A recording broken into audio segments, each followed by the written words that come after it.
Hello, my name is Ivan Pozo-Illas, otherwise known as Atrayo. I'm a clairvoyant writer of angelic spiritual wisdom. I've been doing that for about 21 years' time. And this is my series on YouTube called Atrayo's Oracle, which is the same name as my blog site at Google's Blogger. And these videos shadow my blog postings.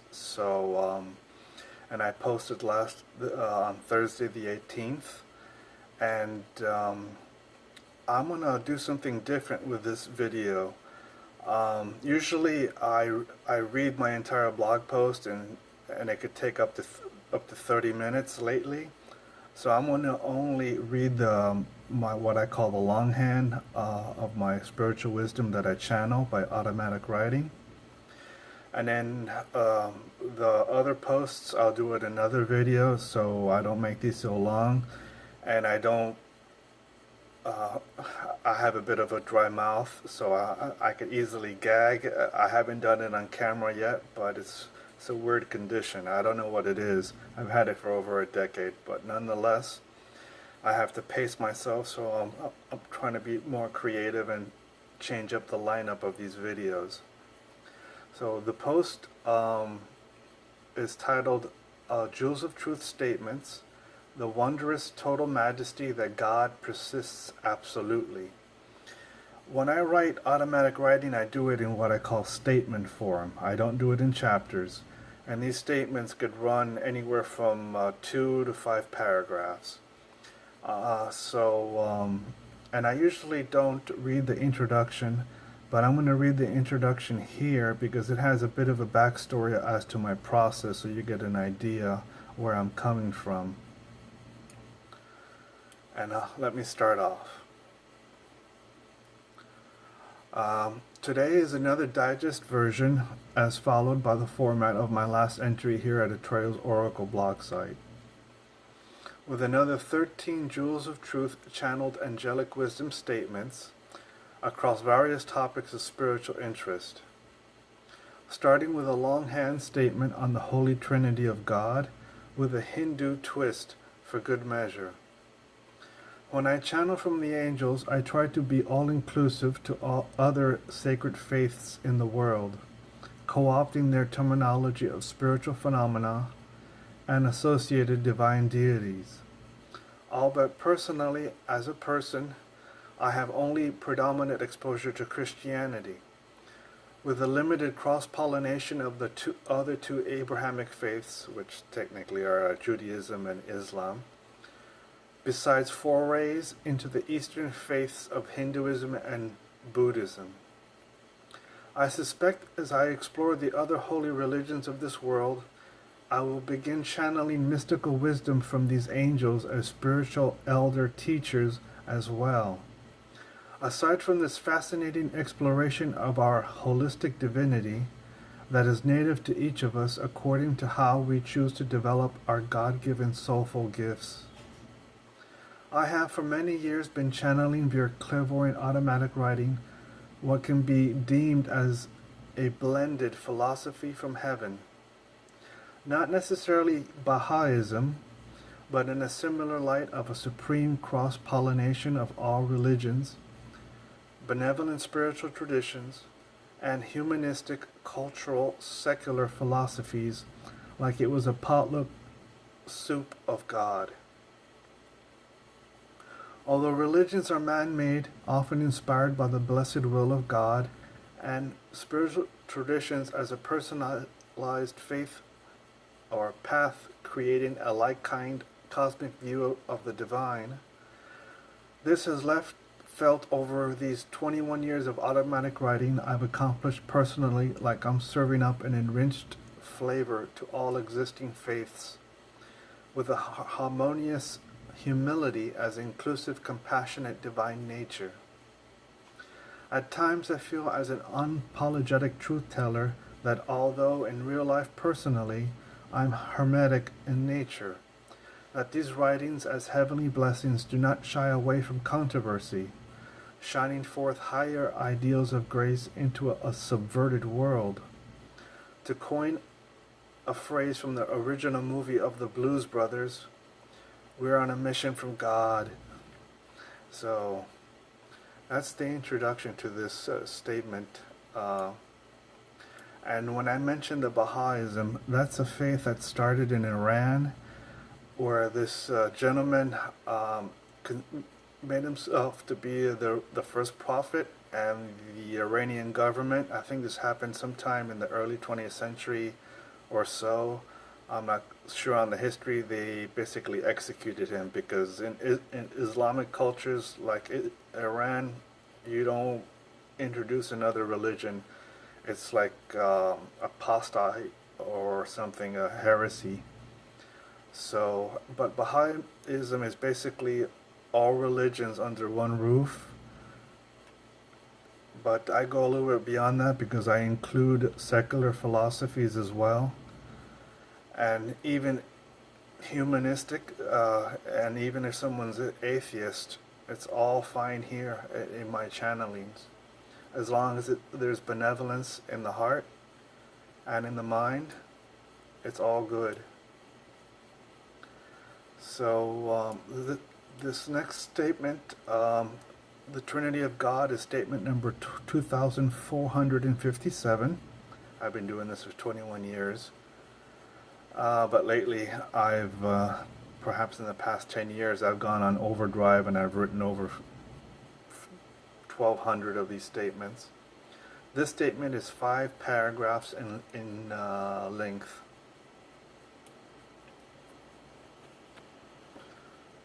Alright, let me start off reading. Often what we call as a holy light also coexists with 2 other dominions as the simultaneous presence of God, known as the sublime twilight, and finally, the unholy darkness. For all of this metaphysically encompasses the totality of the omnipresence of God in the afterlife. In many ways, the best metaphor to co-opt is the ancient faith of the Hindus in how they lovingly adore God itself. As the 3 faces of God, as Brahma, the holy light, Vishnu, sublime twilight, and Shiva, unholy darkness. One must also understand that the darkness is described as unholy in this inference to a spiritual teaching that the absence of light is an evil on its own basis. For Shiva, as the other 2 infinite eternal aspects of God, is the apex prime enlightened being. Although Shiva is often referred as the great destroyer, such a destruction isn't directly evil or unholy. Still, the absolute nature of God has no half-baked loopholes with Swiss cheese exceptions as to its original form. That is more the folly of humanity, flawed as it is, and it isn't at the identical sequence of equality in a unified moment. Right now, creation is providing us mortals as the reborn angelic minor gods with contrast. This is the blending of twin dominions of the holy and the unholy, giving us all equally a sublime reality, not unlike of a limbo. However, here we reside as mortal creatures in the lobby of Vishnu, the great sustainer of all creations. What God collectively represents, we swim upon as souls in these ancient waters of the metaphysical, and as the reborn new faces of this universe. The merit of each of us as divine beings gives us distilled choices of which dominion of God's own pristine truth we may worship in life, be it fully the benevolence, the benign, and the malicious, for these are the creeds of our spiritual inheritance from God, the Creator, Sustainer, and Destroyer. Those in the world that refuse to choose which dominion by forfeit will have the opposite choice thrust upon them, giving what they truly are in divine truth. Much like creating unease to motivate a soul to act in their best interests, I'll bet circumstances are less than ideal in the world. to ultimately do the right thing for their highest good in truth, to which configuration of God they exhibit the most in the world. As the world has light, twilight, and darkness, the appearance of its structure doesn't change in the least. In many ways it heralds the sagas of antiquity, repeated constantly for each generation of humanity, bold enough to claim as its own identity. There is absolute peace and there is absolute chaos simultaneously upon this creation. Although in the sublime enlightened afterlife there is no such contradiction. It is all its own respective singular dominion, expressed uniquely without a beginning and without an end, for this is all possibilities happening on a constant basis. The afterlife is constant as the Trinity of God by the embodiment of Lord Brahma, Lord Vishnu, and Lord Shiva, which purely only knows eternalized harmony as its native, ineffable, pristine, enlightened disposition. Without a paradoxical equal as a form of contrast, it is all tongue-tied, supremely almighty, united as itself. Having no war between the light, twilight, and darkness, and only peace, it is only itself in complete wellness as total health, metaphysically speaking. The struggles of mortality cease when our bodies return to the earth and our spirit realizes its truest form as God itself, experiencing contrast. Everything else is temporary in spite of the challenges encountered in the world as a purposely designed illusion from the vantage point of the heavens. A gentle but awkward catapult that all lives must journey together and apart, seeking to be ultimately well again with love and truthful beauty as God itself. Amen. And I sign it there with my name, Ivan Pozo-Illas, Atrayo, my online handle.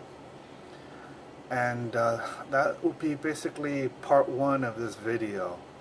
I'll do part two as soon as I can. And my website is jewelsoftruth.us.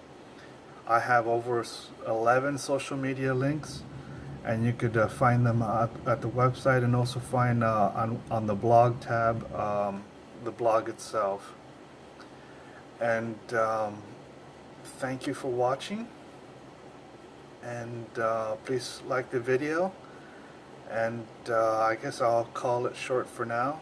And until the next video, in part 2, I'll be having 12 statements. These are much smaller than the one I read, and their topics will be on mindful, persecution, power, and God. And about 3 of them are from Facebook, they're a little bit longer, and another 3 are from Twitter, and the rest are pictorial spiritual memes. So thank you for watching, and have a good day. Bye bye.